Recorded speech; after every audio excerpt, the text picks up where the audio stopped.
lives, we see the world through devil's eyes.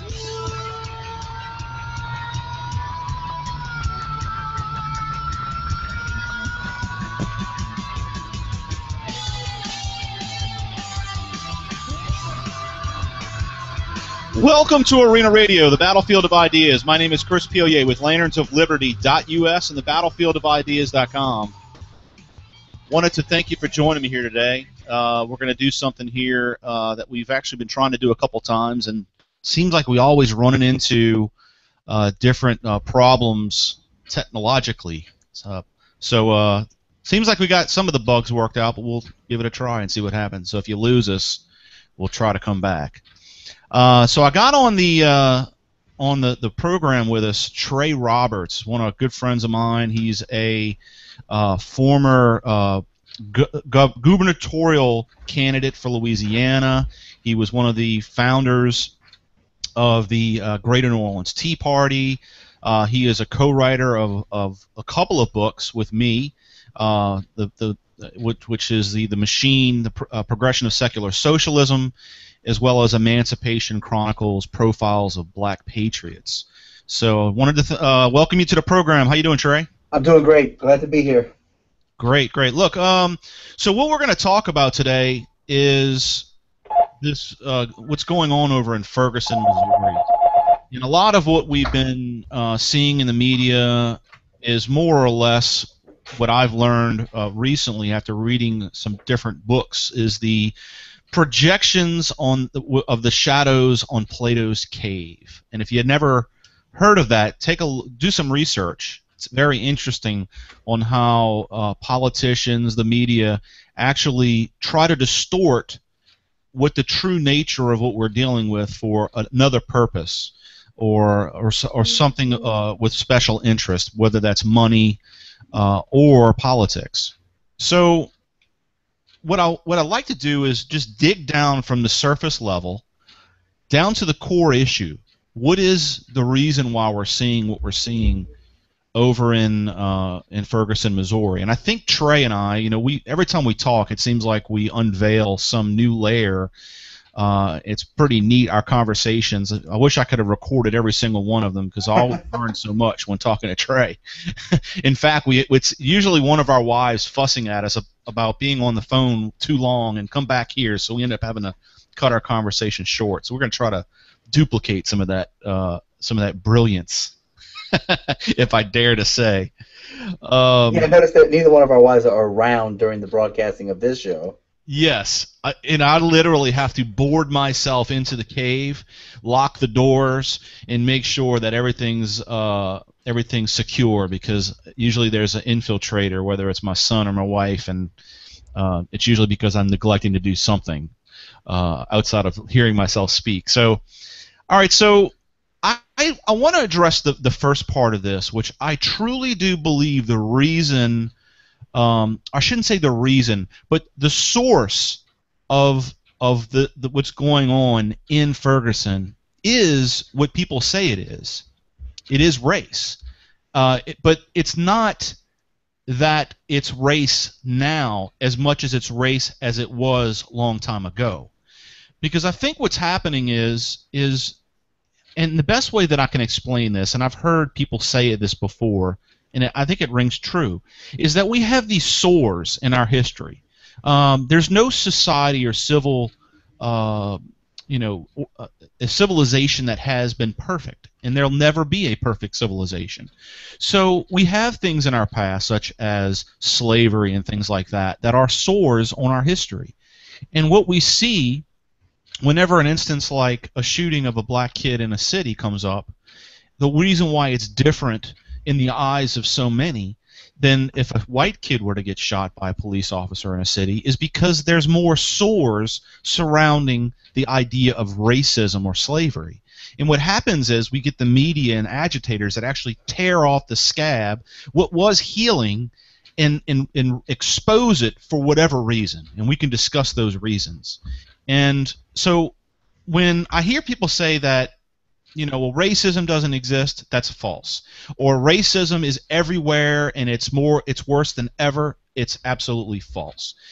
So we got to recognize that race does have a part to do with this. Now, Trey and I, Trey, and I think you can agree with me, and we've talked about this before, is that the idea of race is completely fabricated. There's no scientific explanation for race. There's Correct. no DNA evidence for race. It's been fabricated by agitators or people that want to collectivize. Yeah, well, the idea of race as it pertains to skin color only, race prior to the Darwinian evolutionary idea of race based on skin color was the difference between, for instance, the German race versus the Irish race, the Chinese race versus the Japanese race. Darwinian evolution comes out in the 19th century, followed by a string of people who were trying to, through the philosophies of man, explain the world around them by rejecting Judeo-Christian or biblical Christian ideas, try to explain it in a very secular humanist way. It came up with the idea that, well, if we are the product of years and years of evolution based off of coming from apes, then when you look at human beings around the world, you must come to the conclusion that Caucasian or so-called white races have evolved further from their ape ancestry than the African or the Aborigine or the Pygmy, and just barely above them, you're looking at groups like Asians and or dark-skinned Indians, Hispanic. So the idea of was an idea that was put forth in order to try to gain control, but explain things outside of the biblical definition of there's one human race, from one blood all nations were created. That's in the book of Acts. And God's no respecter of person. There's neither Jew nor Greek. God made two distinctions. He said he created them male and female. And throughout the Bible is consistent.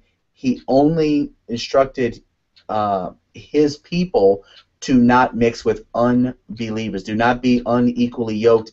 And so he was more interested in the mindset of what you were yoking yourself together with than he was what they looked like on the outside.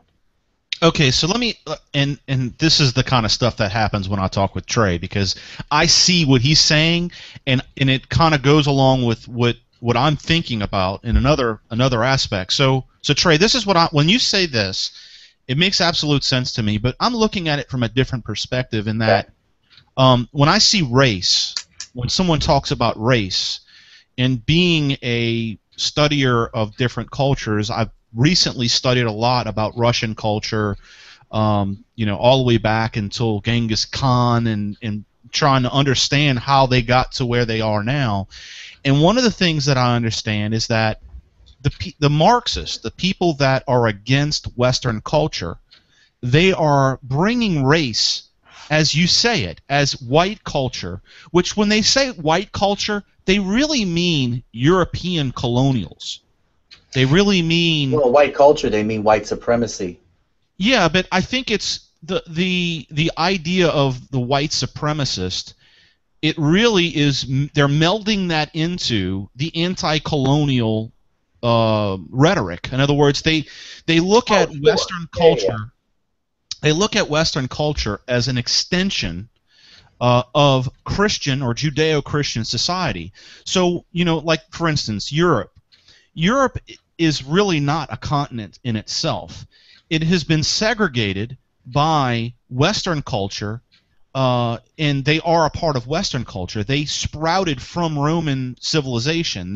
Right. So when we talk about Western Civ, it really starts, which I disagree, but if you take it in school, it starts with really the Roman state. And from Christianity and Catholicism, it balkanized the European culture. So what we're hearing, when I hear Marxists talk and you listen to what they say, they're against Western culture. They're against Judeo-Christian values. They're against colonialism. They're against Western imperialism. You'll hear that.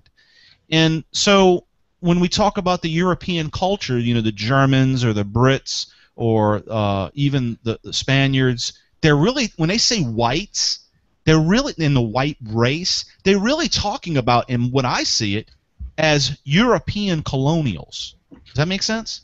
Yeah, because you're referring to like the Occupy or the apartheid. That when you talk about colonial, to the average person, they're going to think of like South Africa. They're going to think of Europeans coming into Africa and doing what they did. So yeah, no, I think that's a reasonable assessment. Although I've recently found out over the last couple of weeks that the average person, when you try to bring up the fact that, hey, the belief you have is based from a Marxist worldview or a Marxist point of view,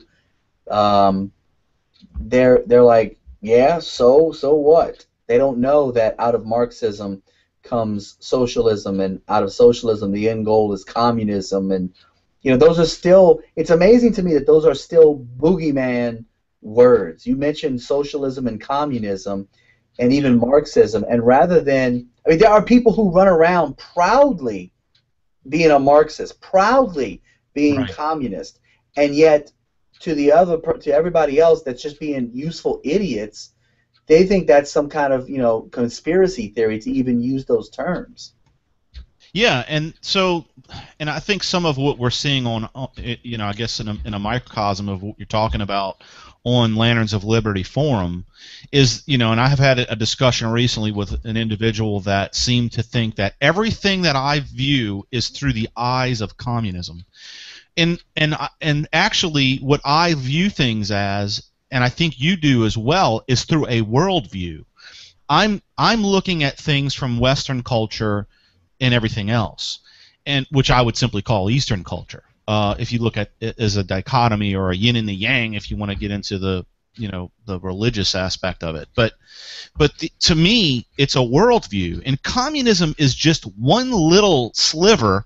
Yeah. That bloomed into this nightmarish weed on the world, but the reason why it actually sprouted is because of the seeds that were sown by people like Darwin, Immanuel Kant, Hegel, even going far as back as Descartes. Yeah. But in understanding how the Enlightenment actually brought a nihilistic point of view. In communism, socialism, in socialism not so much. It's more broad, but communism specifically, or Marxism, is nihilist. It's nihilism. Right, and it's also the expression, and I was going to ask you this question, but it's the expression. Like communism is the political expression of dialectic materialism. Right. So when someone tells me, "Oh, you're looking at everything through the view of communism," I stand on my head when I try to think about it, because it doesn't make any sense. Because that's only in the area of politics. Yeah, it's a political system with no principles. It's just it's chaotic and archaic. And you can segue, and you can also talk about communism in the sense of an economic system. Yes. So you can talk about it politically, or you can talk about it economically. But pretty much outside of that, it ends. But dialectic materialism manifests itself in science through Darwinian evolution. Absolutely. And in fact, when the idea of a dialectic materialism came to be, it was the melding of Hegelian dialectics and materialism. But Marxism itself is a revolutionary process that models Darwin. Right. Marx was inspired by Darwin because to him, scientifically, it validated his worldview. Correct. And what people don't understand with Marxism is a process. It is not a final result. It is a way to get somewhere. And the place that they want to get is to communism, a worker's paradise, which is not achievable.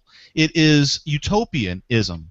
It's not achievable. So what ends up, instead of communism, you get fascism, because you have to have a totalitarian state in order to try to bring us to communism, and the system gets taken over by authoritarians. So, and what's so sad is that when people that embrace Marxism, or say that they embrace because they don't truly understand, if they truly understood what Marxism was and the fallacy that it is, they would not embrace it. So in looking at and bringing this back to Ferguson, okay, the exercise of Marxism is at its root. It is nihilism, and I want to read a definition of nihilism, because I think that people may hear that word and they think, when you start getting into the esoteric side or the philosophical side, people get glazy-eyed. But it's important to understand this because it's pivotal in showing that it's the rejection of believing in anything.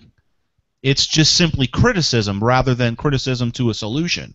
So the definition is the belief that a society's political and social institutions are so bad that they should be destroyed, which that is exactly what Marxism is. And so a person like Alinsky, which I'll play a little video here, Alinsky believed, much like many other Marxists, Antonio Gramsci is where he got his process from, and who got his process from Marx. But the idea is that if there's any sliver of oppression in a system, the whole system has to be destroyed. That's correct. So, which shows you that it's perpetual revolution, because there will always be oppression in a system. The nature of a system is oppressing something. You know, so we hear people talk about tolerance. Well, in order to eliminate intolerance, you have to be intolerant. Right. So when you hear Herbert Marcuse talk about tolerance, he's basically saying that in order to get rid of racism, you have to be racist. So what I see in Ferguson, and I mentioned it at the very beginning of this, is at the root of racism, is that the racism that we see now is flipped on its head. Because of racism in the past, in a system that is so-called unjust, the racism has to be turned around on the other person.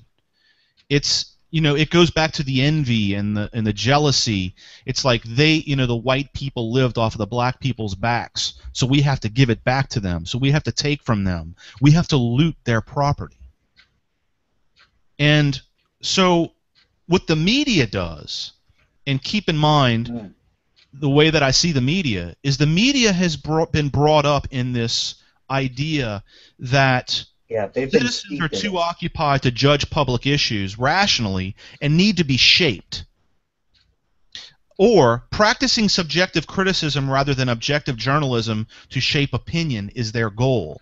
They don't think that we understand that what's going on, so they have to shape our opinion in order to bring us to this worldview that they see.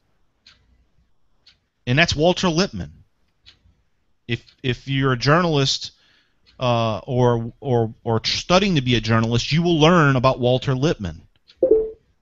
So basically here, and this is something that Scott Jones said on Lanterns of Liberty. I want to give him credit for this. He actually posted it from a meme. He said, "We no longer watch news to inform our opinions. We watch the news to affirm our opinions." And I see this all day on Lanterns of Liberty from some of the very smart people, is that and I do it too. I see something and I'm like, that makes total sense. I post a link to it.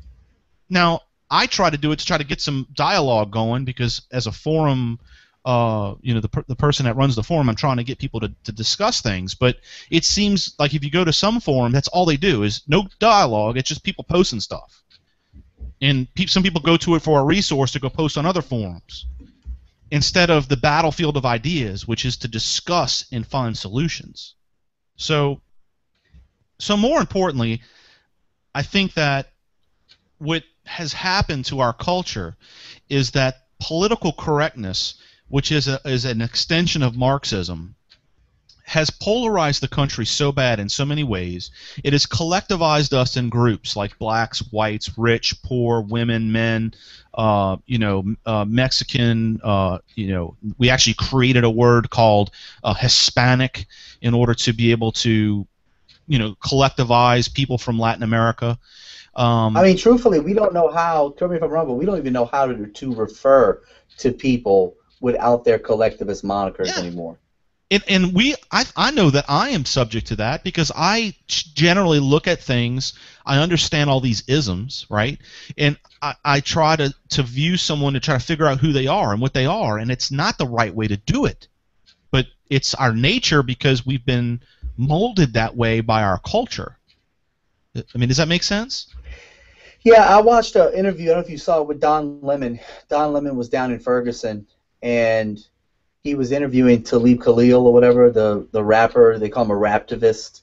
And, so he goes down there, and the interview, several times throughout the interview, and for whatever reason it jumped out at me during this interview, but I remembered that I had heard it all over and over and over during Ferguson. I heard it a little bit during Trayvon Martin. And if I really sat down and thought about it, I probably would realize that I've heard it a lot over the last 10 years. And that's this idea of white privilege. And I was like, well, let me find out, who is the author? I know nothing's original. If there's anything the Bible tells us, it says that there's nothing new under the sun. And so I said, well, let me go find out who the person who originally came up with this. And that's what I sent you last night. There's a theory in sociological, political science realms called critical race theory. And it's kind of where this idea of white privilege comes from. So here you have the 1960s, where the civil rights movement comes out. You get all the CRAs of the 60s, I think the 64, 65, and 67 acts. Dr. King's assassinated. Malcolm X is assassinated. The whole movement's basically falling apart as we get into the early 1970s.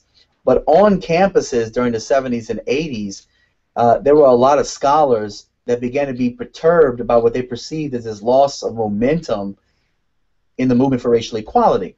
And so they began to doubt that the constitutional system that people like Martin Luther King held to the standard of the founding documents to make his point about why there should be equality under the law.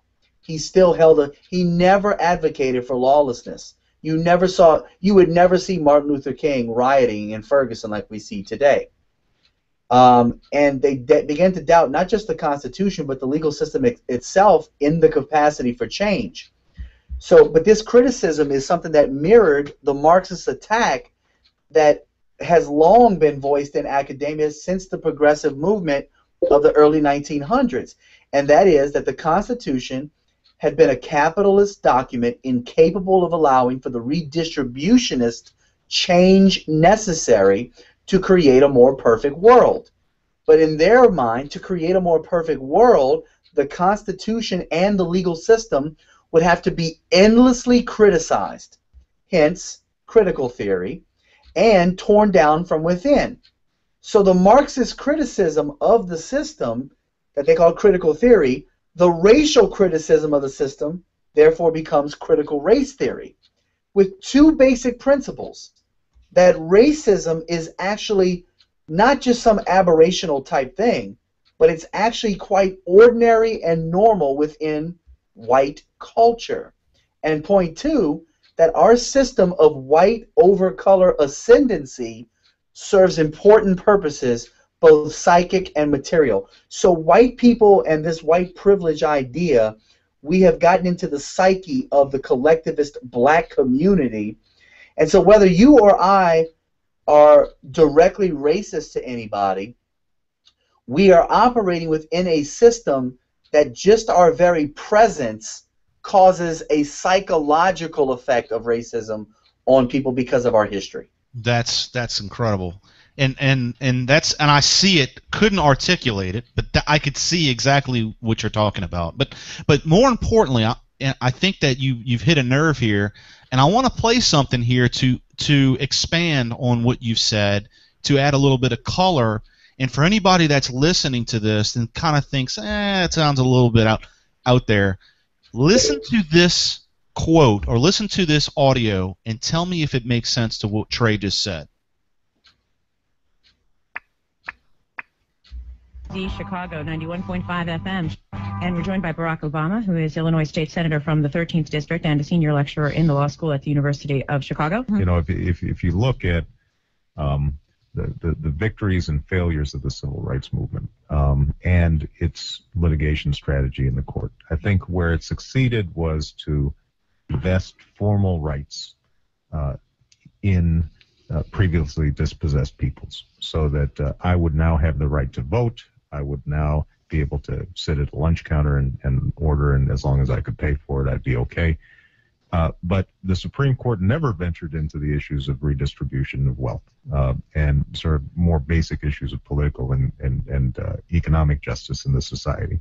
And to that extent, as radical as I think people tried to characterize the Warren Court, it wasn't that radical. It didn't break free from the essential constraints that were placed by the Founding Fathers in the Constitution, at least as it's been interpreted, and Warren Court interpreted it in the same way, that generally the Constitution is a charter of negative liberties, says what the states can't do to you, says what the federal government can't do to you, but it doesn't say what the federal government or the state government must do on your behalf.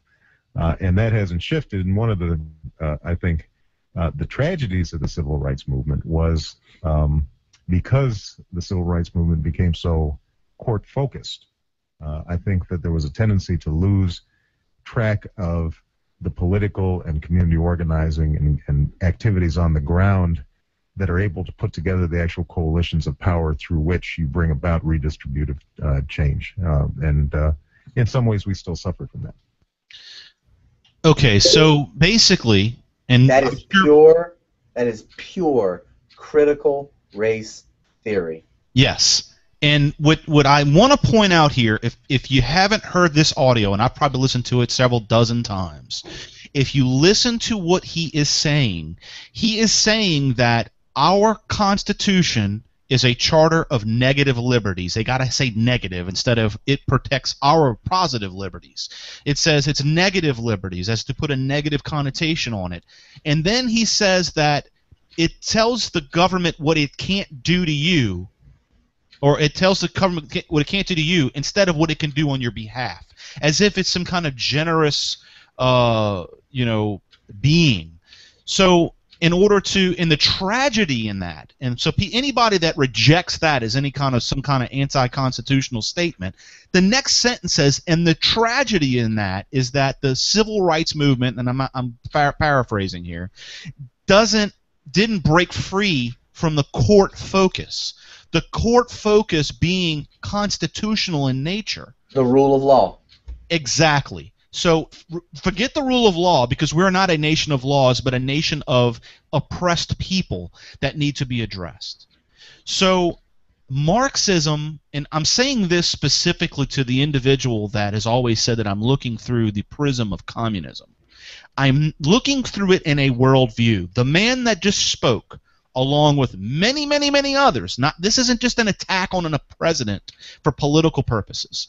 This is pointing out that him, along with many others in this country, have the collective notion that this country was built on slavery and oppression, and we must tear that down completely and build it back up.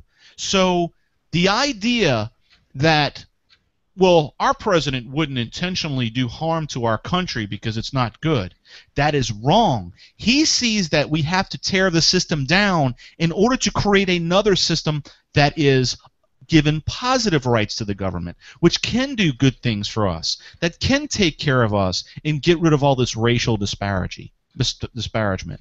Racism is simply a tactic in order to propagate change. It is a revolutionary tactic. It is there to stir up chaos and agitate in order to make change. Darwin believed that you cannot evolve without conflict. Animals fight each other, and eventually one becomes extinct, and that conflict is what makes a better society. That's all Marxism is. And listen, the gentleman that, and I'm being kind by calling him a gentleman, that came up with critical race theory is a guy named Derek Bell, Professor Derek Bell. He is known as the father of critical race theory, and he was a mentor and colleague of this president. Now, I don't want to make this into an Obama issue, but if you look at, there's some internal conflict with the theory that we've just laid out. For example, some CRT writers seem to take the Martin Luther King line that race is arbitrary and a social construct. The majority, however, suggests that minorities have a special status in society and something unique to bring to the table. This professor writes, this is his quote, "Minority status, in other words, brings a presumed competence to speak about race and racism." So what we're left with in simple terms is that racism cannot be ended within this current system, because this current system is actually both a byproduct of and a continuing excuse for racism. Now, if you look at, you want to see more evidences or more of the clear footprint of critical race theory, he became a community organizer. Yeah. Why? Because he wanted to change society. Upholding racism and requiring the community to change is earth-shaking. He appointed Supreme Court justices on the basis of race and gender. His Attorney General refuses to enforce the law equally. So to do so, because to do so would actually be to enhance racism. If you go to his book, in his first memoirs, Dreams from My Father, he describes his own identity as the tragic mulatto trapped between two worlds. And then he states that the tragedy is not mine, or at least not mine alone, it's yours. Sons and daughters of Plymouth Rock and Ellis Island, it's yours. Children of Africa, it's the tragedy of both my wife's 6-year cousin and his white first-grade classmate. Obama loved Malcolm X. He found him more inspiring than Martin Luther King as a young man. Obama writes of unspoken settlement that we have had since the 1960s. Think about this.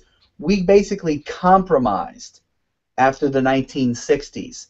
And Derek Bell compared Derek Bell to Rosa Parks during his Harvard Law days. But to me, no bigger example is why Obama associated with Jeremiah Wright back in the day. Bell spoke at Wright's church, and Wright is one of the biggest religious backers of critical race theory. And to build upon that, and we talked about the media, and we're starting to get into more of the agitators now.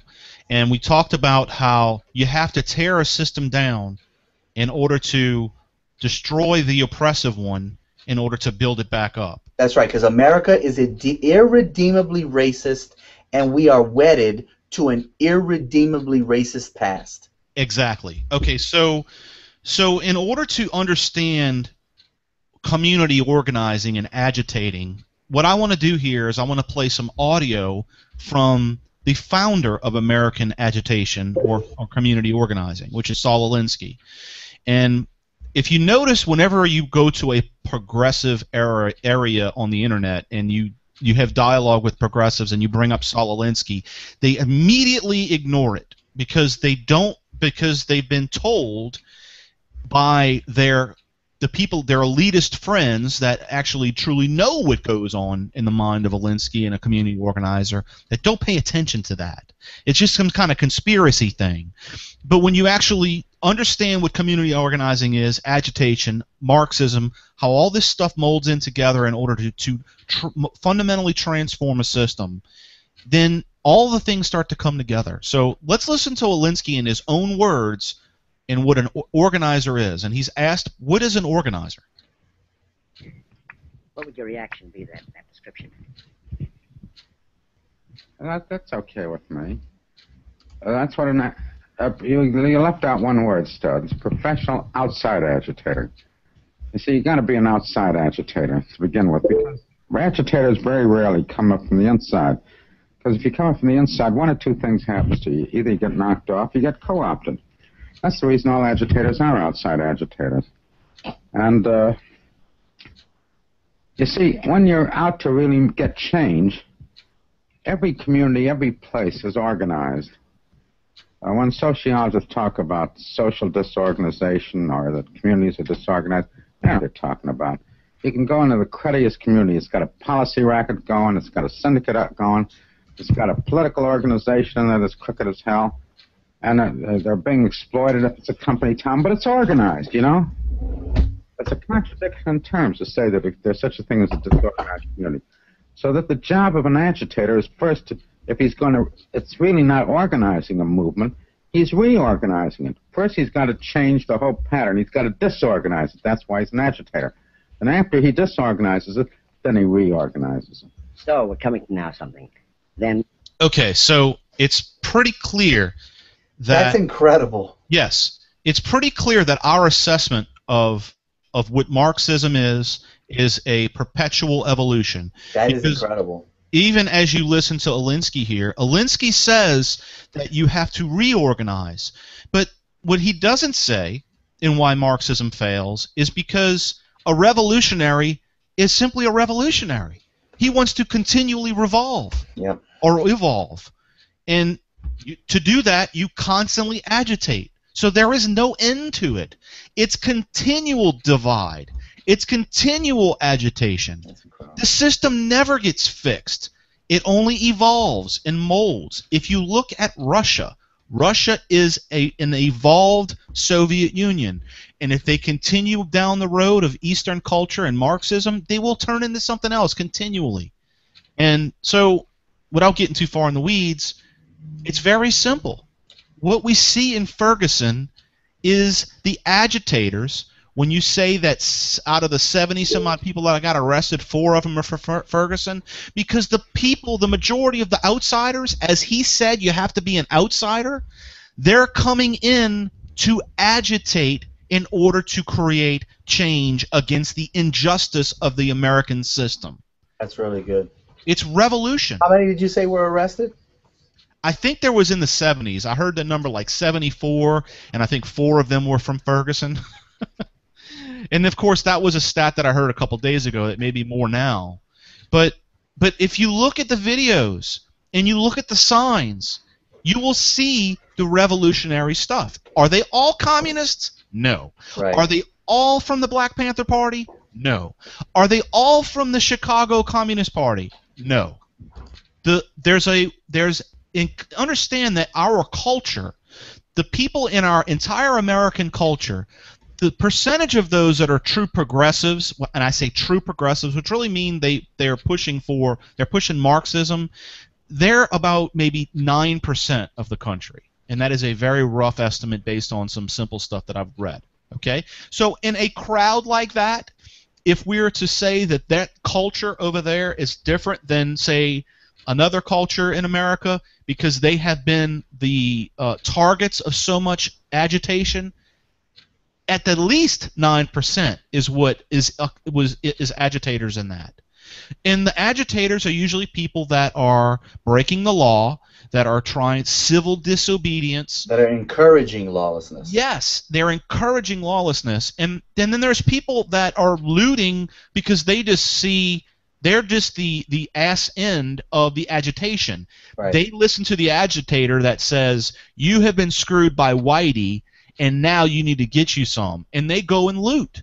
Sadly, Ferguson is not necessarily indicative of every time we've seen this, but in this case, who they're looting makes no sense whatsoever. So you believe that a racist white cop shot an unarmed, surrendering black male. So your response to that is you're going to show the system by destroying, looting, stealing, and vandalizing black-owned businesses in your own community. Exactly. That's brilliant. And it's a reflection of the Marxist ideology, which is completely schizophrenic. As I said before, in order to eliminate racism, you have to be racist. In order to eliminate lawlessness, you have to be lawless. In order to eliminate intolerance, you have to be intolerant.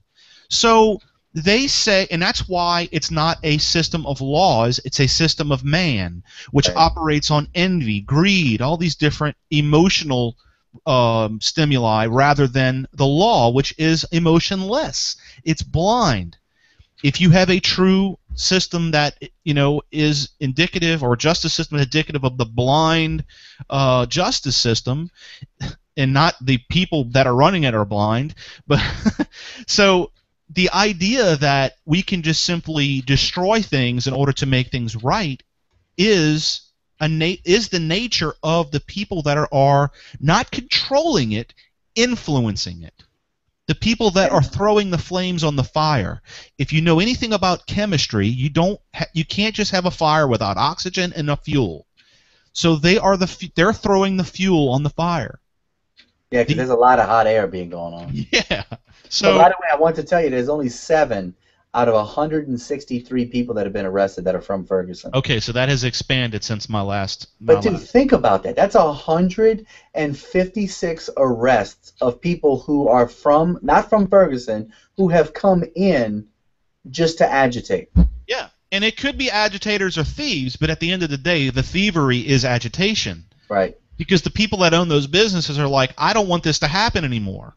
Well, and Saul Alinsky, you heard it in his own words, come in and create more and more disorder and chaos so that you can then come in and reorganize it. Exactly. So that hence Sharpton showing up, and which are the agitators. Yeah, the coalitions of power. And then the politicians move in to say, all right, you don't want that anymore. We have to make these sets of laws. We have to get rid of these people, and it's the reorganizing. And and people think that it's not that scientific, but it is. This system's been in place. This type of revolution has been in place since actually the 50s. The agitation started with actual the teaching of Antonio Gramsci. Well, Antonio Gramsci, an Italian communist, is the one that came up with the philosophy that you can't get proper revolution through violence. You have to do it through incrementalism. And this is just one little incremental switch that we can switch our system over to one that is more authoritarian in nature. So, and I was just going to comment on and say that that really all you got to do is go read Saul Alinsky's dedication to his famous book Rules for Radicals to know that this idea of divide and conquer goes all the way back to the beginning in the Garden of Eden. Yes. And actually more recent than the Garden of Eden was Sun Tzu. Sun Tzu, the art of war, was the best way to defeat your enemy is not with weaponry. It's with beating them from the inside. It's to convert them, to change them, or subvert. So when I spend, umpteen hours doing podcasts on ideological subversion, that's exactly what I'm talking about, is that the United States is not being overrun by some revolutionary communist ready to take to the streets and shoot our politicians and overthrow our government. This is a revolution that's been going on since the early 1900s. You talked about critical theory.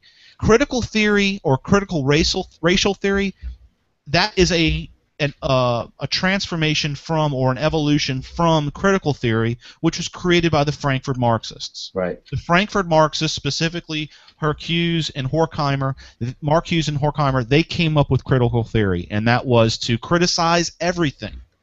Which brings us to the next stage. So we started at the media, we got into the agitators. Now I want to talk about the education system. Okay?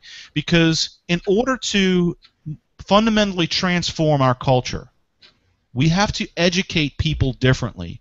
We have to tell them, instead of going out and go on your own and start your own business, we have to tell them, go out on your own and go work for somebody else. Or we have to say, always criticize with reason in mind, not in faith, because faith is superstition. We have to eliminate religion, because religion or faith specifically is not reason, and even more, it's not scientific. Scientific is simply a different belief system than faith. Faith doesn't require evidence. Science requires evidence. Okay, so it's important when we talk about the separation of church and state. The whole idea of the separation of church and state is nowhere in our founding. Right. Our First Amendment says that we cannot create laws that favor a religion or eliminate a religion. This says nothing that we can't pray in school. It says nothing that we can't have religion class in public schools. We can teach home ec and how to cook, but we can't teach about God. And that's the mindset. People get this separation of church and state. And on top of that, Chris, just to add to that point, people think that a system that is secular humanist, that somehow or another, because one particular religion isn't taught, that the system is then somehow non-religious. But secular humanism is, according to the Supreme Court, recognized as a religion. So it's that idea of if something's not taught intentionally, then it's taught by default. And by default, religion is taught, but it's a religion that is absolutely antithetical to biblical Christianity. Yes, and to expand on secular humanism is the rejection of spiritualism. That's right. Rejection. Man is the highest thing. Yes. So we are taught to worship us. Man, and it's not like going and praying to church. It's going to concerts and being a groupie, or having to devote your entire life to a sitcom because you like the actors on that, or to completely dedicate your life to somebody that's a politician that you believe and you're pushing their agenda. It's worshiping the nature of man rather than the nature of God or nature itself. Right. If you don't want to believe in the a God figure, nature didn't just appear. It didn't just get brought here. Man is a part of nature. So when you worship just man or the products of man, you're eliminating the entire aspect of what was made. It didn't just show up. It was made by something. That's right. So secular humanism, it was created as something to replace spiritual belief. Because by our nature, our pure nature, we have to have faith and believe in something. And the people that developed secular humanism knew this. So they figured that they could create a system where we were always going to, be worshiping, something that was actually man-made. So education. So parts of the education that we see, or the repercussions of education is criticism. So many people love to criticize. So many people love to polarize, but don't have solutions to the answers or to the problems. They don't. Somebody asks a question and they ask a question. They have to control the narrative rather than answer. Put a solution to the problem. I always see, and I've asked, there was a guy that I was debating about this Ferguson issue, and he was saying that our justice system, it needs to be torn apart because it doesn't work. And the reason why is because the poor don't get proper representation. Now, this guy is a libertarian. All right, so I was like, okay, the system doesn't work, and the poor don't get proper representation when they have to go to court because they get a free lawyer, but they don't get Johnny Cochran. Okay, fair enough. How do you fix that, libertarian? No answer. Because the answer that he wants to use is, well, we need to give him a good lawyer. Well, how do we do that? Do we nationalize the whole justice system? And, of course, he gets mad because nationalize is a key word for socialism, and he doesn't abide by socialism. So he's caught in the dilemma there. Just like all libertarians, they're ideological. They're not – conservatives are principle-based. They look at conserving the Constitution. Libertarians are ideological. They have an idea of how things should be. But when you bring reason to the table, all of a sudden you're attacking them instead of bringing a logical question. Okay, Mr. Libertarian, what do we do to solve the injustice in our justice system? Is it the most unjust system or the most just system? The fact that a person gets a lawyer is much better than what you get when you go to Zimbabwe. They just hang you. Right. In that same post, I had the same guy say, we are the biggest prison system in the world. We have more people in jail than any other place in the world. And I was like, really? We are the worst in prison population in the world. Really? That is nonsense. So then one of my other buddies posted a link with all the ranking of how many people we have in prison. We were the second to worst in prison population. You know who was better than us? Syria, Iraq, India, China, Russia. And the reason why is because they kill all their prisoners. Mm-hmm. So this hatred of America, this hatred of our system, is an extension of the disinformation from Marxists that want to tear the system down. And there we go. There goes Chris on his conspiracy of communism. No. Disinformation is extremely potent because it's psychological in nature. It's not built on reason. Right. It's built on emotion. Yeah. And so the education system is built on a system that criticizes and conforms. It doesn't offer solutions. It creates, like, for instance, Common Core. You don't have to get the answer right. You just have to try. And if you try, you get a good grade. Yep. If you go on a soccer field, as long as you can run on two legs and kick a ball, you get a trophy. There's a rejection of excellence. It's the idea that everybody gets a trophy. It's the idea that we have to boost up people's self-esteem. Those poor kids in the black schools, we need to make them feel better. But what is the result of that when you give them all of that self-esteem that they didn't earn through their own individual virtues? Their self-esteem goes down. Their self-esteem goes down when they get in the real world. Because their self-worth goes down. Yes. And then they have they believe they have a higher self-worth. And when they get out into the real world and they realize that real world society, your boss and your professors and bill collectors, they don't care about how good your teachers and your mommy and your auntie said you were. They care about the bottom line, the capitalist system of a meritocracy. Yes. Yeah, and so the whole system of merit that our system used to be built on, where good teachers got the best pay, that system is shifted to a crony capitalist system where we reward schools that can give the best grades by giving them more money. But that system is corrupted because the teachers are not any longer teaching anything. They're teaching the kids how to take a test. That's right.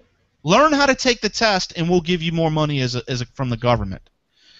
So instead, if we had a more communal system where the community created the school, and the community determined the curriculum, and the kids came out of that school and we knew our teachers, we knew our school board, we could directly affect what's going on in a school, and our children would come out in a better reflection of the community rather than the state. Well, let me jump in on this issue, and you know I'm pretty radical about this. And for full disclosure, I homeschool my children, plan to do so through high school, and putting some things in place right now, and doing some research on how possibly to even allow my children to get a college degree through and never have to step foot on a college campus. But that being said, for full disclosure, I somewhat disagree with Chris's assessment about schools being communal, because I find that to be a slippery slope back to where we are now. Meaning this, you'll hear a lot of people from time to time say things like, you know where we went wrong in education in America? It's when we took prayer out of schools. And I always chuckle at that because, or the people who nowadays, they react when they hear that someone took the words "under God" out of the Pledge of Allegiance. And when you do just a little bit of independent study and research, and you find out, and there's a really good documentary, you can pick it up, it's real cheap, it's called Indoctrination. And it's all about the history of modern education. But the first secular humanist schools that were publicly funded, the first public schools in the United States, were specifically designed to teach students without any type of religious indoctrination. So the origins or the purpose of the idea of a secular humanist government-run, aka public school system, was to teach children independently of the Bible in America. That being said, of course you're going to have some areas of the country where that would be wholeheartedly rejected at the time that it was put forth, because religious tradition, especially that of Christianity, was dearly held on to in the early years of this country. But little compromise after little compromise after little compromise will let you put a public school down there, and we'll let you read from the Bible in class, and we'll let you pray before a test. And they allowed the evolutionary Marxists, the slow march Gramsci types, allowed little bit by little bit to get their system and their end game in to ultimately squeeze out the truth, or what really should have been held on to, and that's those founding principles and those founding standards put forth to us in morality. You cannot separate academic education from moral education. Now, that being said, let me just kind of brought up the Pledge of Allegiance. The Pledge of Allegiance was actually written by a former Baptist preacher who was a devout socialist. And his idea for actually coming up with the Pledge of Allegiance was, hey, if we could get kids to every day stand up, put their hands on their heart, and look at a symbol of the state, the flag of the United States of America, and pledge their allegiance to the state, then we can indoctrinate them that it's the state that is their highest authority. Well, Dwight Eisenhower came in, and as president in the 1950s, he decided to add the words "under God" because he was fearful that the Pledge of Allegiance might lead to generations of socialism in America. And of course, probably everybody's seen the Red Skelton thing from the 1960s where he says, wouldn't it be a shame if we could no longer say the Pledge of Allegiance in our schools because we added the words "under God," and some judge somewhere would say that that's now a prayer. And who do we see today coming full circle? Who do we now see today fighting harder than any other group of people to make sure that the entire Pledge of Allegiance with the edit "under God" added in it, said in our schools today? Christian conservatives who are literally working hard to get a piece of socialist propaganda into our schools. Now, that may be the first time that some people have heard that before. If it is, it might be a little shocking to you, but do your own research. I'm not telling you not to love America, the flag, or be patriotic. I'm just saying, don't just accept every one of our traditions without understanding where they come from. That's profound, and I'm glad you shared that. And I think that, you know, that with that, the relevance of that and the process that you explained there is Hegelian dialectics. It is the process of change, and in order to make change, you have to make conflict. That's right. So from the very beginning, there was conflict.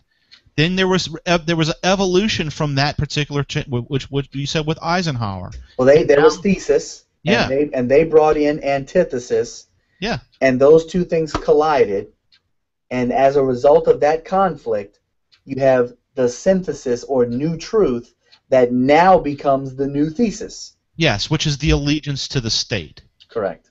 So and now what do? We look to, you know, another example of this, Chris, is we do a lot of stuff with an international parenting ministry known as Growing Kids God's Way. It's gfi.org, Growing Families International. They do a lot of work in the Eastern European countries, the former communist bloc countries. Mm-hmm. One of the things that they have the hardest time with is getting fathers today, to be fathers, meaning you get off of work, they have no problem. Most of these men go to work. They hold down jobs. They work hard, but they don't come home after work. They go straight to the bar room and they hang out with their friends. They don't come home and they don't interact with their children. They only have conjugal relationships with their wife. There's no real marital intimacy on an intellectual or emotional level. It's very machismo, woman take care of the home, and the woman's raising the kids. But what we've learned in dealing with some of these churches and missionaries in this area, that the communists, one of the things that they realized was the easiest way to get generations of people to accept communist ideology or the state as the ultimate authority is to raise children that are selfish and child-centered. Basically, if you spoil the children and make it all about them, they will one day grow up to get out of your house. But because you as the parent have given them everything from the time they were 4, they got their first iPhone, to getting iPads, and just we give to our kids, well, then our kids turn 18, go out into the real world, and they're looking for who is my parent that's now going to give me? And the only logical conclusion is the government. The government is now there. They are now mom and dad, and they expect the government to take care of them. That's what we saw in communist nations. It's what we saw in former communist bloc Eastern European countries. It's what we're seeing being transformed in America over the last 30, 40, 50 years. And wouldn't you say that what we're seeing, just as you mentioned there, the same thing that we're seeing in parts of the country like Ferguson, where kids are out on the street in the middle of the night protesting against the evil injustice of the United States, and they're envious, and they, I mean, the everything that you explain there, the whole cultural problem that we've always talked about in a lot of these poorer communities is the fact that the father's not there. That's the right. person that's there to not only nurture their child and I say nurture, I'm saying teaching their child how to be an adult, a male figure. How to be responsible, how to fend for yourself, how to think about others when you're making decisions. Yes, and also, you know, for the girls to know what a true father or husband is supposed to be. That's right. To learn from the family unit. It's a transcendence of a true solid culture. A family is a building block. And the cultural Marxists like George Lukács and Antonio Gramsci knew that the only way that they could destroy a capitalist system like the United States was to target their cultural center, the foundation of that, which is the family. So if you look at the root of most criminals, not all, but most of them, they come from broken households. So I think, you know, in zeroing in and finishing here up on education, I can't go through education without mentioning how. By the way, make sure we go back to the family, because I want to make one important point. Yeah, because at the end of the day, after community in the church, which we'll get into here just shortly, we also the family is the bottom of that. I was going to say before community in the church comes the family. Okay, that's fine. But I thought we had to. It's relevant to mention Howard Zinn, because Howard Zinn is a textbook writer for schools. Well, he was. He's dead now. Yeah, right. But his books are still relevant. In fact, many of us have been taught out of Howard Zinn books. Do you remember when I was substitute teaching, Chris, and I sent you the pictures of all the schools in New Orleans? Yeah. That had volumes of Howard Zinn books. I was taking pictures with my phone and sending them to you. It was horrifying. It was like, to me, to a guy that's educated on this kind of stuff, I'm nerdy like that. Yeah. But when you showed me that, it was like being in a morgue. Yeah. It was horrifying. Yeah. Anyway, mortified. I want to read this quote from Howard Zinn because it's relative to liberalism. And if you haven't heard of Evan Syatt, he does a fantastic explanation of liberalism and how the liberals are diametrically opposed to anything that's right, anything that's beautiful, anything that's holy, and explains how they're wrong on everything, not just some things, everything. And he explains it. It's fairly good there. But he mentions Howard Zinn's rejection of objectivity. And this is a quote. He says, and this is Howard Zinn, he says, "Why should we cherish objectivity as if ideas were innocent, as if they don't serve one interest or another?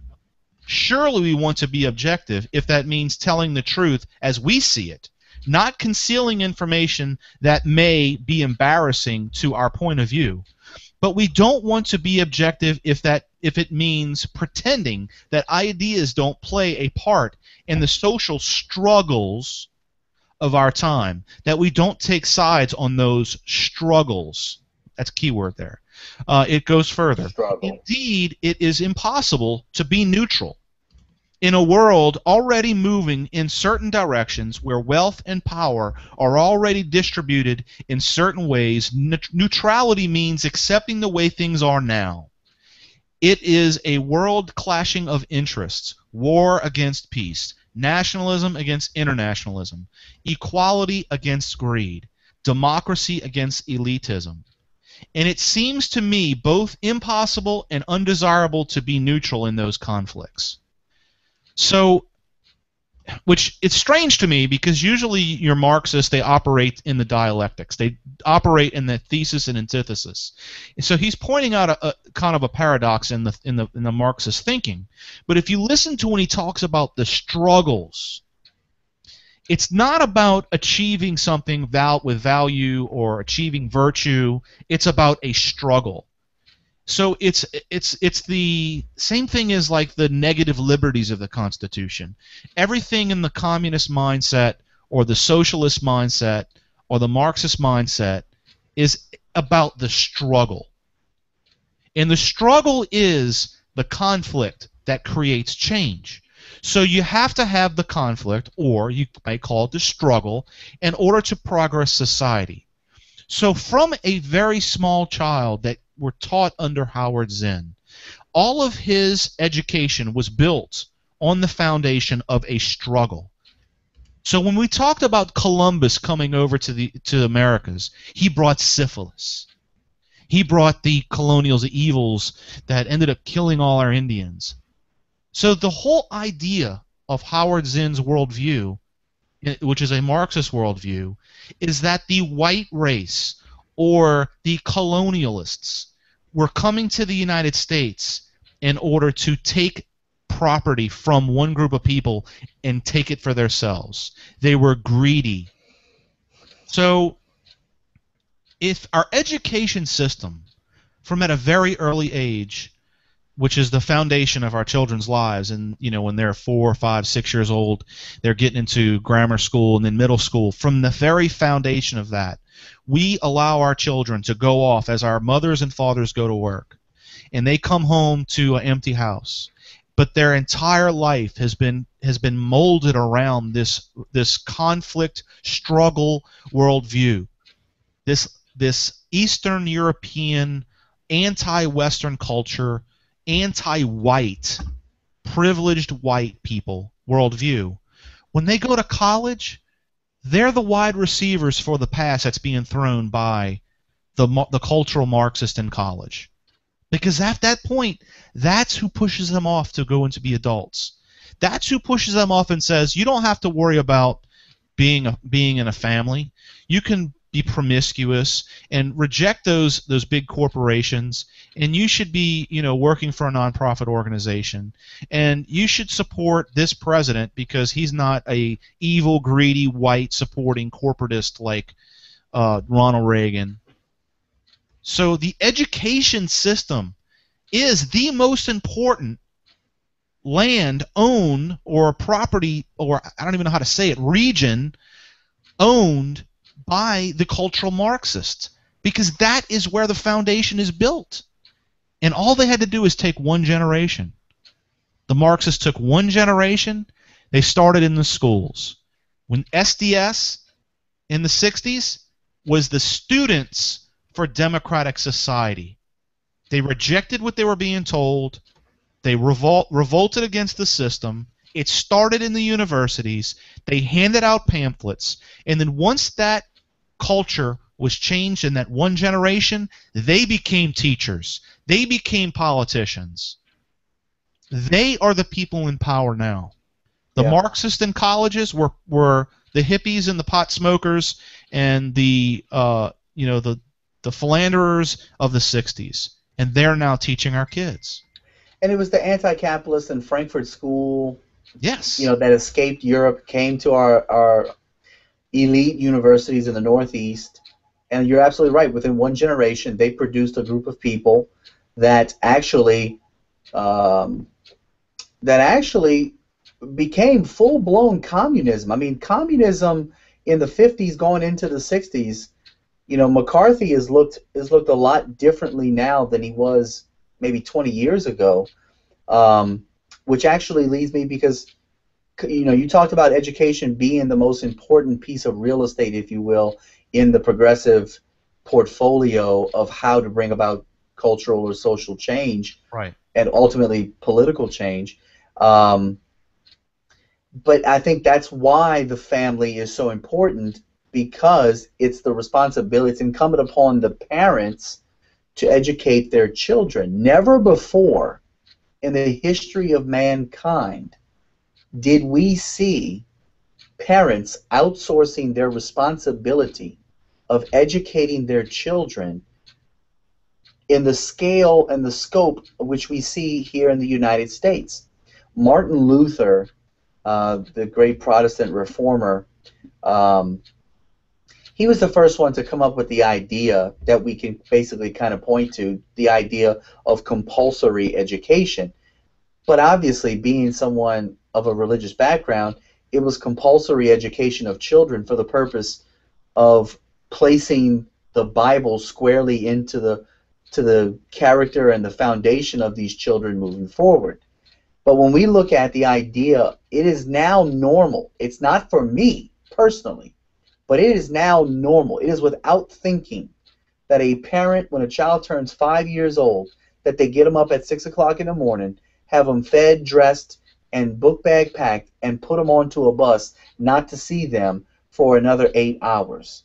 Right. Now think about, you're sending your child to people that you don't know, the majority of who are in our, if they go to a public school, the majority who are radical secular humanists, anti-God, anti-Christ, pro-homosexual, with agendas. This is why, Marxists, this is why they're getting into education of our children. So we send them 40 hours a week plus away from us to steep in them for the next 12 years of their life.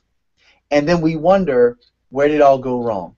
Yeah. And so I see right now, I told a group of people yesterday we had a homeschool meeting with about 30 families that all homeschool their kids, and all of them for different reasons. But I told them, I tried to encourage them that as bad as things are right now, and what you just laid out in education, I see as a tremendous opportunity for growth within the modern homeschool movement. Because as more and more parents wake up to what's undergirding this current system, what's the real purpose behind things like Common Core and things like dumbing down the ACT and the SAT and all these other educational reforms, right? Once they begin to find out the reason behind those things, they're realizing that it's anti-American, and they're pulling their children out. And to me, homeschooling becomes the natural answer or solution. I'm reading right now, and this is what I want to bring up since we kind of segued into the family. You know, I'm reading a book right now that was written in 1951 called God and Men at Yale, and it was written by William F. Buckley Jr. And William F. Buckley Jr. made a comment. They released the book. They re-released the book in 2001. It was the 50th anniversary of the book. He writes this book. If you don't know who William F. Buckley Jr. is, he's considered the modern founder of modern conservatism. You know, real influential on people like Ronald Reagan in the 60s and whatnot. But he went to Yale.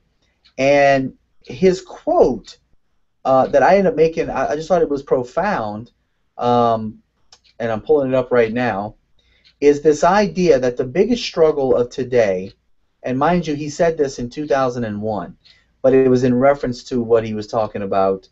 Here it is. The duel between Christianity and atheism is the most important in the world. And the struggle between individualism and collectivism is the same struggle reproduced on another level. Struggle, being the key word, and you see the dialectic that Chris was just talking about. You see Christianity versus atheism. You see individualism versus collectivism. And so somewhere in there is where in the middle is where those agitators work. They work to try to get the individualist to compromise some with the collectivist, to get the Christian to compromise with the atheist. But what happens is the truth lies all the time. There is no evolving of truth. The absolute truth is in Christianity. The absolute truth is in individualism. So the moment that you come into any type of agreement, even on the smallest level, biblically speaking, it says a little leaven leavens the entire loaf.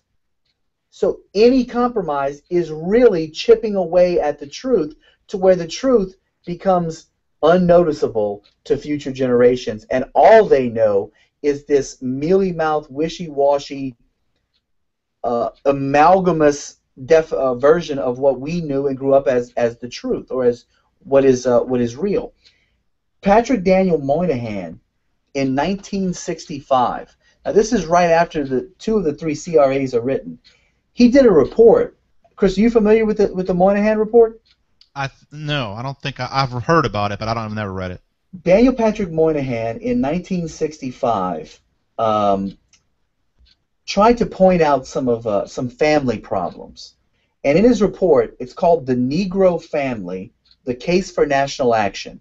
And I'm hoping to try to bring this all the way back around to what we see right now in Ferguson, kind of the reason we've been talking about all of this. The report pointed to the breakdown of the black family and the matriarchal single mother household as the reason for the dramatic increase in crime, illegitimate births, and sexually transmitted diseases. It also discussed the phenomenon of the transient black father. Now, by the time 2005 rolls around, this report is viewed as prophetic.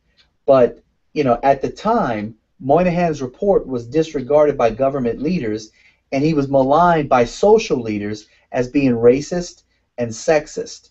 But we now know that leaders were foolish to ignore Moynihan's warning. Back then, 1 in 4 black children were born out of wedlock. Today, it's 3 in 4. And yet the same driving force of progressive liberalism that denied an honest look at the structure of the black family in the 1960s has cunningly molded thought in the predominant white or middle-class neighborhoods through the decades as well. And in the history of this country, there's never been a lower probability that a child of any race will grow up in a family with both parents present. And America's future promises to have a majority of working adults who have no memory or concept of a traditional home.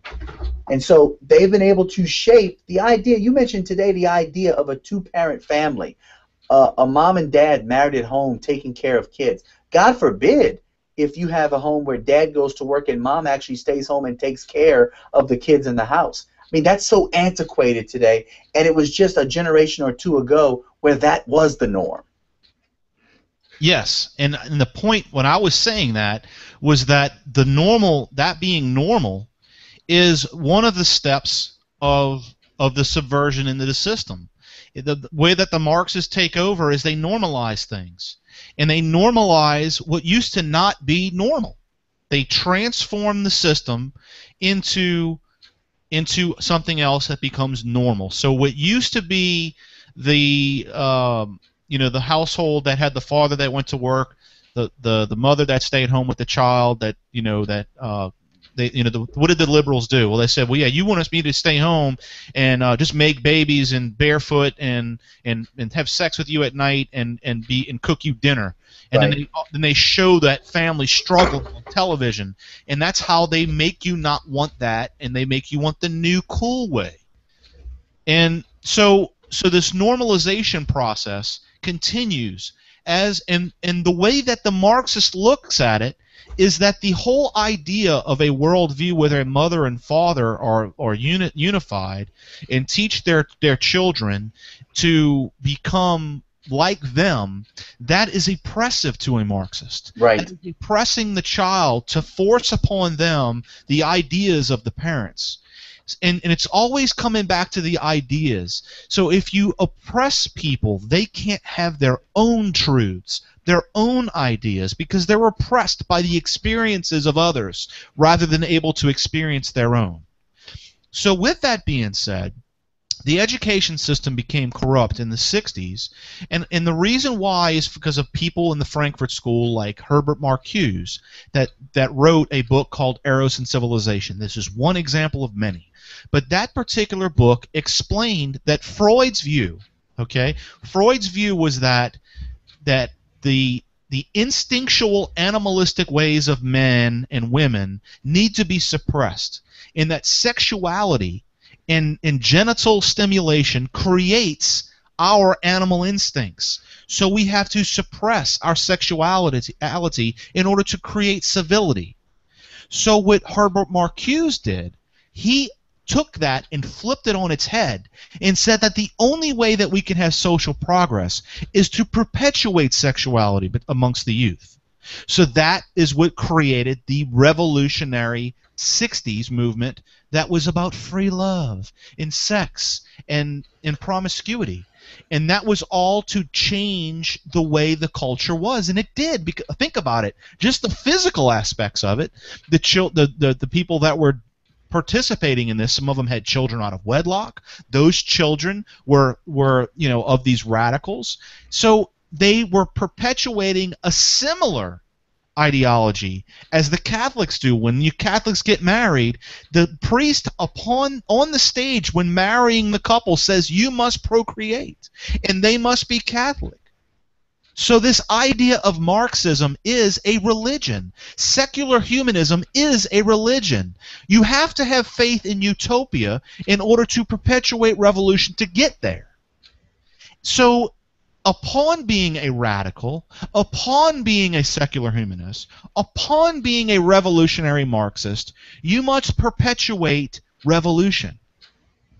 And that is done by marrying to that ideology. So it's a worldview, is what Marxism is, much like a Christian worldview.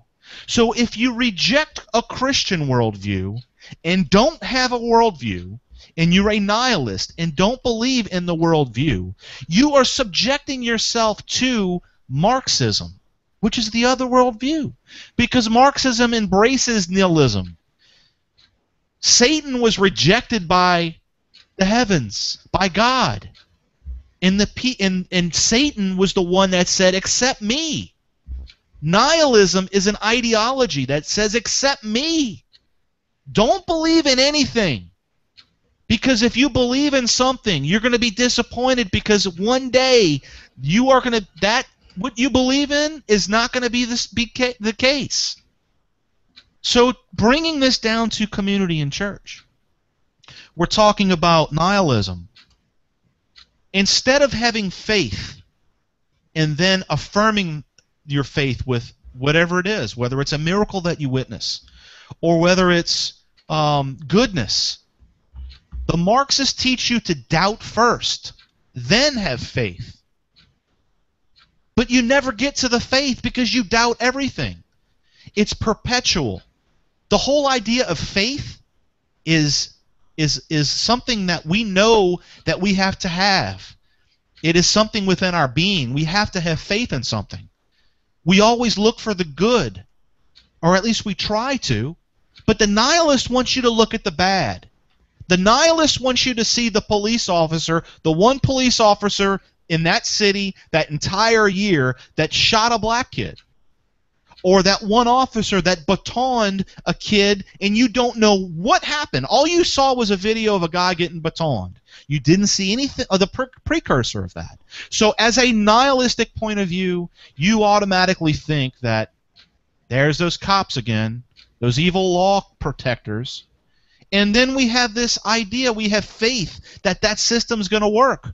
And we are doubters, so the system that we have tried to have faith in, we're doubting first. So we don't give any credence to the other 350 police officers that killed every year in the line of duty. We don't recognize that because we are told what to believe. And I'm speaking here not as, if you're watching this, most likely you're not a person that believes everything they see. But I think you may get the point that I'm getting to. So we should have faith first, then doubt second. Because what we should doubt is man. Because we are imperfect. This is separate from church and religion. If you're not a believer in God or Christ, you can still look at human beings as imperfect. We cannot create a perfect society. It's impossible. We can't create a perfect justice system. We can't create a perfect culture. But if we're continually doubting the system that we're in, we are going to spiral into the abyss of our own disgust and defeat. So I like to finish this off here with the community and the church and the family, because I think that is where we have to start. I always ask for solutions.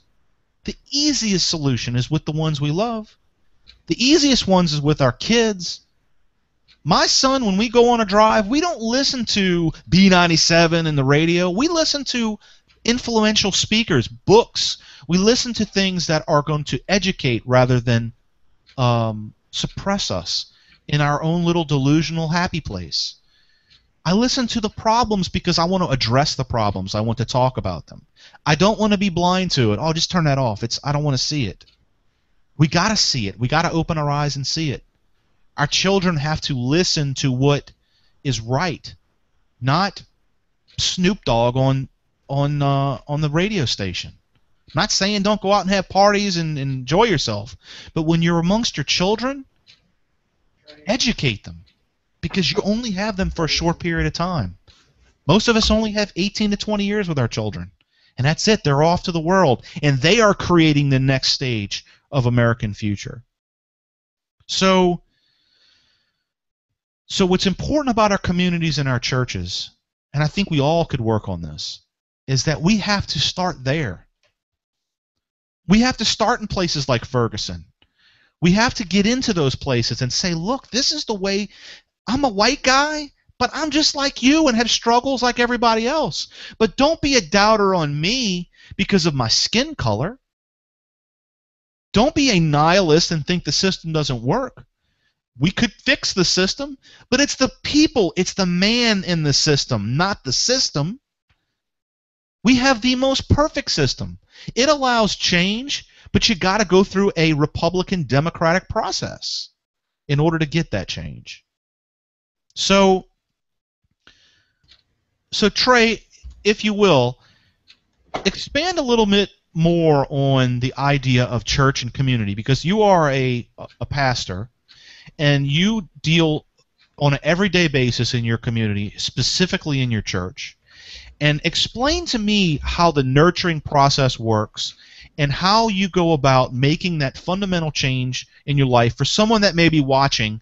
And even if you want to break it away from the church aspect of it, somebody that is not necessarily right now involved in a specific church, but how is it that a family outside of the education system, how do you build that foundation for the child to be the next generation that's going to change us back to a more prosperous American system?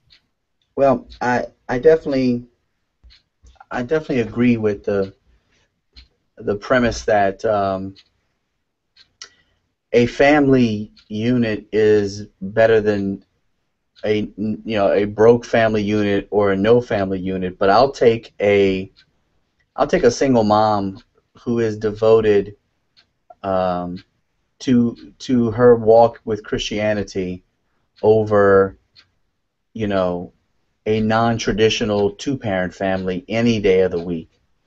One of the things I think to start off with is that married couples need to go into this mindset. So some of this starts when I think a lot of this starts with ministers.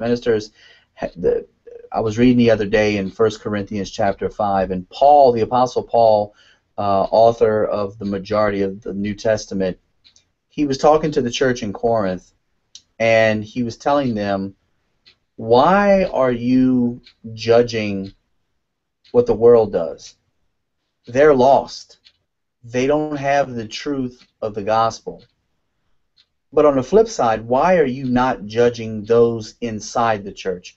Why are you allowing people who call themselves brother or sister, why do you allow them to live a pattern of their life that is consistently sinful? No one's going to be perfect. No Christian is perfect. God knows I fail multiple times a day. But the difference is that I try not to have a consistent pattern of sin in my life. I will mess up, I will sin, I will do it even though my eternity is taken care of. Parents need to start, or a couple, a husband and wife make a family before they ever have a child. You having a child does not make you a family. You having a child makes you a bigger family. But the husband-wife relationship in a family is the priority relationship, because there has been handed down to us a familial hierarchy, if you will. Fathers and husbands are supposed to love their wives as Christ loved the church. So we look at the example. What did Christ do for the church? It says, no greater love has any man known than he that would lay his life down for another. So we see that Christ paid the ultimate sacrifice, the ultimate expression of love, and he did so. That's how husbands and fathers are to love their wives and their children. But it says for wives to be subject to their husbands. Now that doesn't mean in some type of patriarchal, oppressive, Middle Eastern style of Sharia law. It's just the idea that the father is the high priest. The husband is the high priest of his household. He's the leader of his family. And children are to obey their parents. So with that hierarchy that's been handed down to us, churches need very, very importantly to get back to teaching families about what that structure is. What is the role, the biblical role of the father, of the mother, of children? Children need to learn what it means to grow up and be successful adults. But what the church needs to get out the business of doing is criticizing the world, because what do we expect from people who don't have the truth? We would expect them to do what we see in our society today.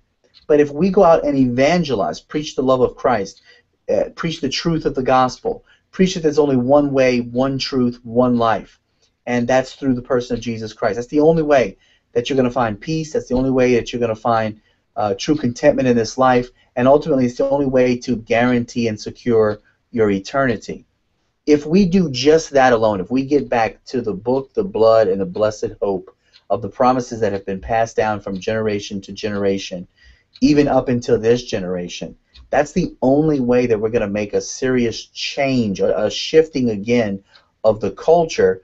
But it's going to start within the churches, pastors to their members, those members to their families, and much like Lincoln said the educational philosophy of today will be the political philosophy in the next 20 years. If we are raising our children today to understand and to be able to think critically, to know what the truth is, if we're putting these things in them now, then there is the hope that in 20 years, when they're adults and they're able to vote and they're able to make decisions on their own, decisions with their families, you hope that you've done a good enough job that they take those things and they implement them as well, and we see a change. In terms of where we're heading in our future, biblically, I'm not as optimistic. I don't know that we can redeem the future, because I read and I see that it's got to get worse before it can ever get better. But I don't think, and it was Kurt Cameron that made this point in one of his videos. He said, I don't believe in steering the vehicle off the cliff just because we're heading for a crash. So I don't believe in putting the pedal to the metal and causing imminent downfall, but I think we need to do what we need to do to try to take responsibility for what we've been given responsibility of, do it to the best of our ability, do it as unto God and not unto men, and the rest I really think will take care of itself. So it's interesting what Kurt Cameron said, because to me, when I hear that, it's the opposite of what an agitator would do. So an agitator would try to steer it off the cliff, overwhelm the system in order for the system to be rejected. I do believe as well that it's going to get worse before it gets better, and I think that when people start to actually get affected by it is when the change will come. Hopefully, it won't be the scenario that we saw in Eastern Europe with, even something as crazy as Hitler, where it took the desecration and the destruction of the entire Jewish culture in order for people to wake up and realize that evil was amongst us. So I look at things, I guess, for solutions. I look at things through a reverse progressive in the nature of progressivism. Not, Right. I want people to understand that being progressive is a good thing, but being a progressive or adopting progressivism is a bad thing, because Right. the misnomer, it's really not progressive. Making progress is always good. Yes, and that's how they steal the narrative. They steal the language, because they call it progressivism, because they try to make it sound appealing. So, but I look at the system that we're in and know that we're not going to, if we're steering left off the cliff, we're not going to be able to jerk the steering wheel to the right and make progress. I know that Antonio Gramsci's idea of steering to the left gradually and incrementally is a brilliant idea. It's evil and seductive and subversionary, but it's brilliant, and there's something to be learned there. So when I say something to the effect of, because let me back up. I believe 100% that homeschooling is the way to go, but our system is so fundamentally transformed that in order to be in a situation where you can do that, you have to adopt something outside the culture. And so many people, like even me, my son goes to a public high school, and my wife and I work, and my son gets home before we do, and I don't practice what I really would like to have, because I've been accustomed to this culture. This culture being, we have a 2-car household, we have a nice house, we have a nice big backyard, front yard, and we want that. We're competing with the Joneses. It's the lifestyle. So you have to not accept that culture in order to do this. Now, well, and Chris, look, real quick, let me just jump in. You also have to be able to, and you just did it, you have to be willing to press the buttons that could potentially make people be uncomfortable when thinking about their own situation. Yeah. The good thing about chasing the American dream, and is that our this generation is like the 3rd or 4th wave of feminism, where they've been taught that it's kind of weak and lame to be a wife and a mother only, and that you need to go out there and blaze your own path. And look, I'm all for, I have daughters, so I'm all for having strong, high self-esteemed, high self-worth daughters become women. But my God, why would I want to devalue in them the very thing that only they were created to be able to do in life? Yes, and I think that, for me, and you can look in the background of the video here and see that I used to be a liberal. I used to be and I still enjoy the art. That's why you understand them so well. Yes. I even admit that some of my visions of a utopia were a socialistic, or I don't want to say communistic, but I had this illusion of what I wanted things to be. And the reason why is because I didn't know philosophy. I didn't understand how the philosophy was brought from the spiritual, and that the search for truth brought those philosophies to be. And when I started to educate myself is when I really started to realize, man, I've been doing things wrong a long time. Now, there's certain things that I've gotten caught into. I got a house, I got cars and stuff like that. My son's in high school. So his grammar school years and middle school years are over. but I can still be a good parent. So people watching that are parents that live in the world that I live in, rather than Trey's world where he's living, to me, an ideal world where he's bringing his children up through homeschooling and he's got the knowledge to do that. You still can be a pivotal part in your child's life, because when my son comes home, I say, "What did you learn today?" And when he tells me, "Well, we learned a little bit about history," I say, "Well, what'd you learn?" And then when he tells me, "Well, we learned about Martin Luther King today," and I'm saying, "That's great. What did you learn?" And he explains. I say, "Well, did you know this? Did you know that?" And I'm putting onto my son the worldview that is Americans' worldview, is an American worldview, and I'm being integrated into his life. My son doesn't. I don't buy my son clothes. I don't buy my son shoes. I don't buy my son things that he wants. My son buys them. Now, instead of me actually just going out into the store and buying his clothes, I pay him handsomely to do things around the house because I want him to have clothes. I want him to have shoes. I mean, I pay for his food. But I'm teaching him the value of currency, the value of his labor. When he purchases a pair of shoes, he understands that it took him 2 passes across the yard with the lawnmower in order to afford these shoes. So that when he wears them and he takes them off, he doesn't step on the heels, or he doesn't just throw them in the dirt. He understands the value that's attached to his labor. It's a piece of himself rather than something Dad gave me. So all of these things are things to teach our children. Don't spoil your children. My son is really, believe it or not, he's punished a lot more than he's not punished because he is coming from a public school where his kids that he's with, they run amok.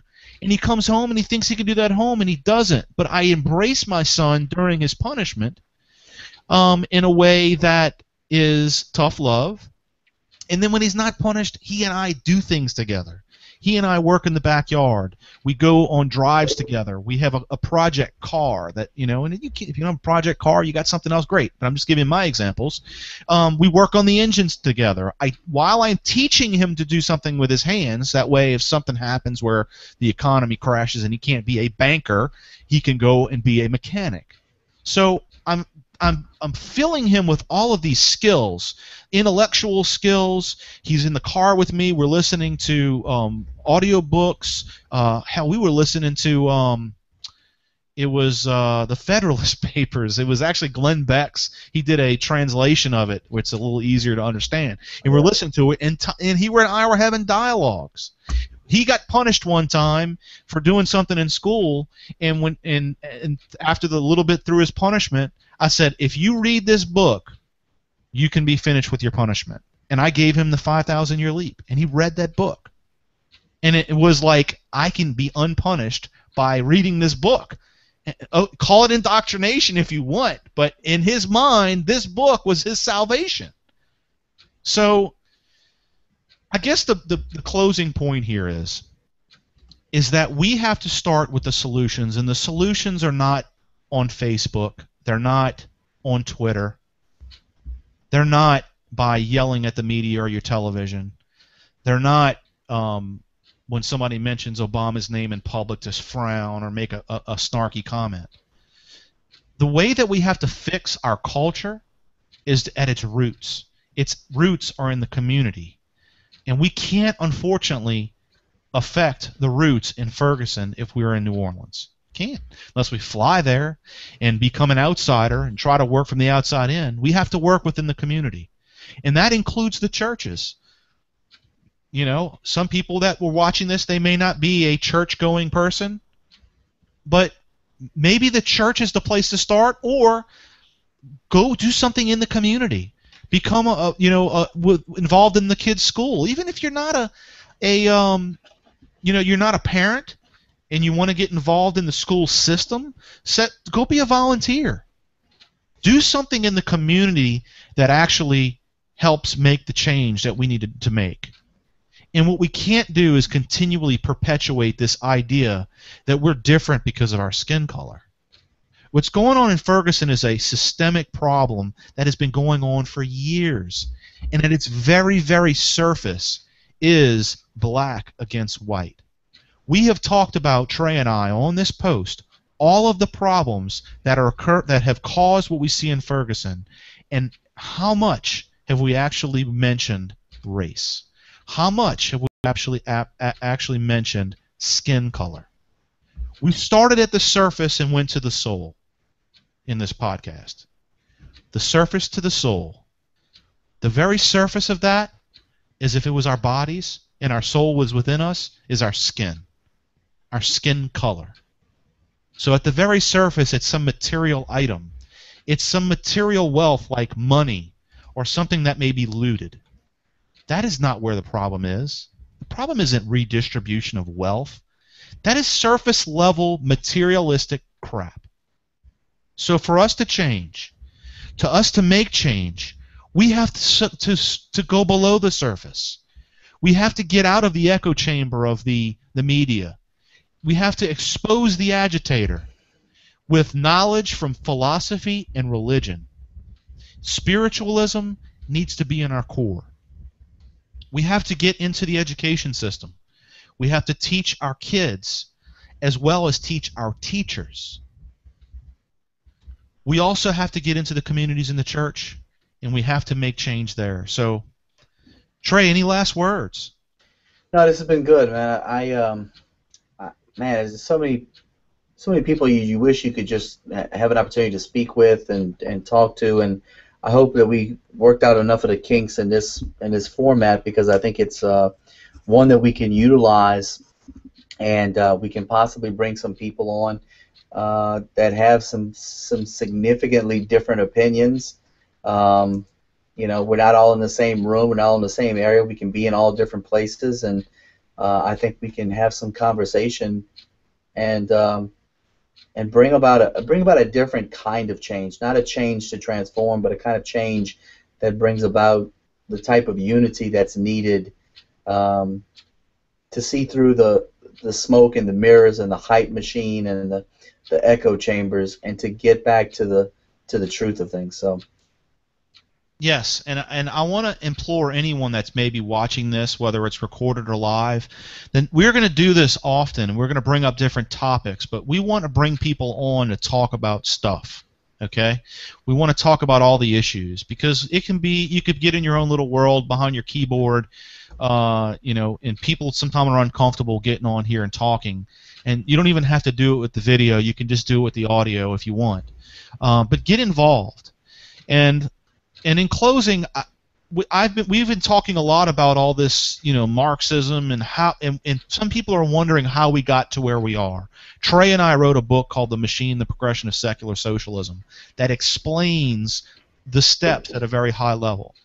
I'm doing a podcast on lanternsofliberty.us. You can actually go to YouTube, my YouTube channel, and you can see that ideological subversion podcast. It's very extensive, goes into all the details there. So I want to thank you for joining me today. My name is Chris Pielier with lanternsofliberty.us, thebattlefieldofIdeas.com, and that was Trey Roberts. He is a good friend and fellow patriot. So by all means, hit us up on Facebook, get in the forum, get on the Battlefield of Ideas, and come join us here. The video podcast, the audio podcast, the live format is the best way for us to come up with solutions. So I want to thank you for joining me, and we'll be back again with the Battlefield of Ideas.